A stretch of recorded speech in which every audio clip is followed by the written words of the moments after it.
চিংড়ির মালাইকারি তো তোমরা অনেক খেয়েছো, বাট একবার আমার কথা শুনে ইলিশ মাছ দিয়ে মালাইকারিটা এইভাবে বানিয়ে দেখো, আমি হলফ করে বলতে পারি তোমরা একেবারেই ডিসঅ্যাপয়েন্ট হবে না।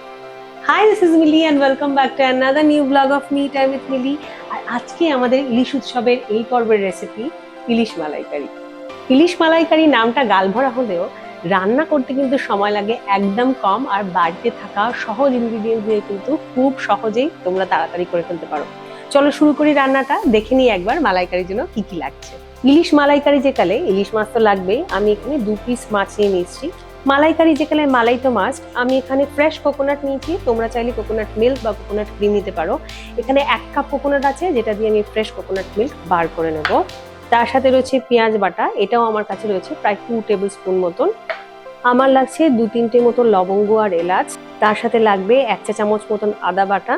তার সাথে লাগবে 1 চা চামচ মতন কাঁচা লঙ্কা বাটা। তোমরা তোমাদের ঝাল অনুযায়ী কিন্তু কাঁচা লঙ্কা বাটাটা নিও। আমার কাছে রয়েছে স্বাদ মতো নুন, রয়েছে 1 চামচ মতন মিষ্টি গুঁড়ো।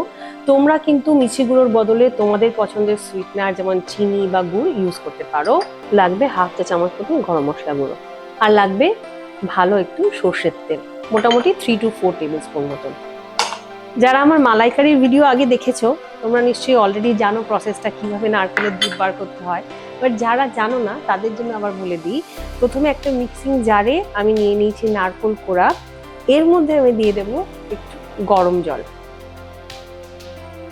ব্যাস, এবারে এটাকে আমি একবার মিক্সিতে ভালো করে ঘুরিয়ে নেব। দেখো নারকেলটা কি সুন্দর বাটা হয়ে গেছে, একদম সুন্দর করে এভাবে স্টেনার দিয়ে স্টেন করে নেব।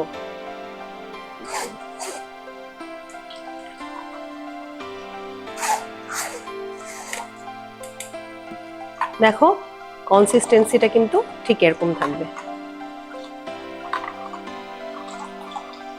সবার আগে মাছটা ম্যারিনেট দিয়ে শুরু হবে রান্নাটা। খুবই ইজি ম্যারিনেশন, চলো দেখে নিই কি কি লাগছে ম্যারিনেট করতে।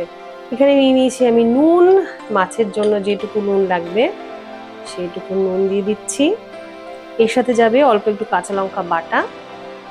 তার সাথে আমি দিয়ে দেব পরিমাণ মতন তেল, সর্ষের তেল অবশ্যই দিয়ে দিচ্ছি।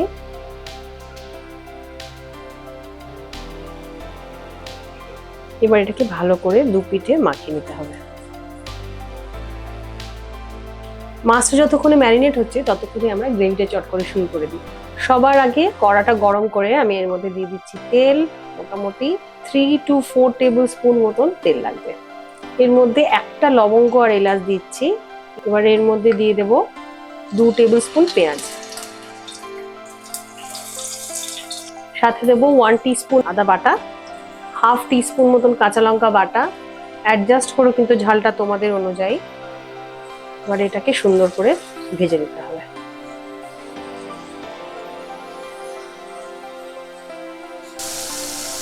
এই পেঁয়াজটা একটু ভাজা ভাজা হলে এবার আমরা এর মধ্যে দিয়ে দেবো কাজু বাটাটা। 2 টেবিল স্পুন কাজু বাটা আমরা এখানে অ্যাড করছি।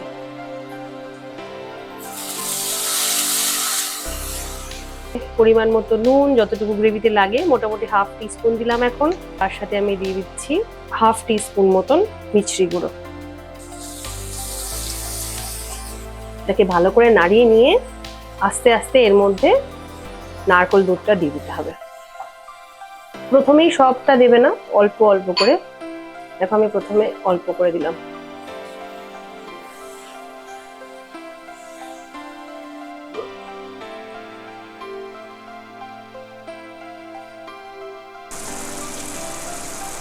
মশলা থেকে এরকম আস্তে আস্তে বুদবুদ ছেড়ে গেলে যেন মশলাটা ভালো মতো কষা হয়ে গেছে, এর মধ্যে আমি এবারে ইলিশ মাছটা পুরোটা দিয়ে দেব। কাঁচা মাছই দিতে হবে কিন্তু, ভেজে নয়। এবারে পুরো মশলাটা সুন্দর করে মাছের গায়ে লাগিয়ে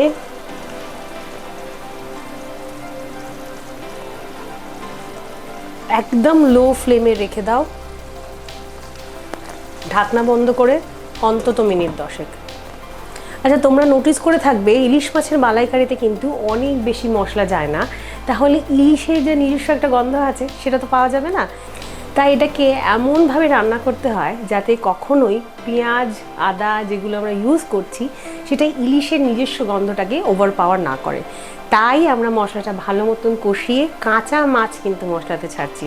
ভাজা মাছ মশলাতে দিলে কিন্তু ইলিশের গন্ধটা ওই গ্রেভির মধ্যে ইনকর্পোরেট হবে না।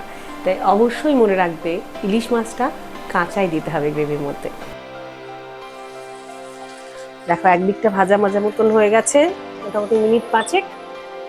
এবার আমি এটাকে উল্টে দেবো আরো এক পিসটা। এবারে এখানে যেটা করতে হবে, উল্টে দেওয়ার পরে আরেকবার আমি অল্প একটু নারকেলের দুধটা দেবো। এখানে কিন্তু তেল একদম সুন্দর করে তেল ছেড়ে গেছে, মশলা পারফেক্টলি রেডি। এই দুধটা কিন্তু মালাইকারির গন্ধের জন্য আরেকটু আমি নারকেল দুধ বাঁচিয়ে রাখছি, সবার শেষে অ্যাড করবো বলে। এই দিয়ে কোনো কিছু নাড়াচাড়া না করে ঢাকনা বন্ধ করে আরো 2-3 মিনিট রাখবো। দেখো এই পিঠেও পুরোপুরি রেডি। আমি এবারে দেখাচ্ছি তোমাদেরকে কতটা তেল বেরিয়েছে। দেখো মশলার থেকে। সবার আগে গ্যাসের ফ্লেমটা বন্ধ করছি। দেখো মাছটা কিন্তু সুন্দর সেদ্ধ হয়ে গেছে। মানে নামানোর আগে যেটুকু নারকেল দুধ বাঁচিয়ে রেখেছিলাম সেটা একটু ওপর থেকে আমি দিয়ে দিচ্ছি। এটা কিন্তু একেবারেই ডেকোরেশন পারপাস, এটা না দিলেও হবে।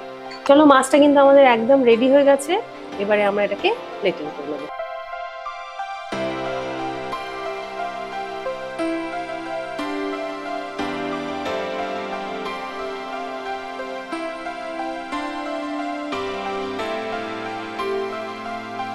এবারে সবার শেষে জাস্ট ডেকোরেশনের জন্য অল্প একটু গরম মশলা উপর থেকে আমরা ছড়িয়ে দেবো।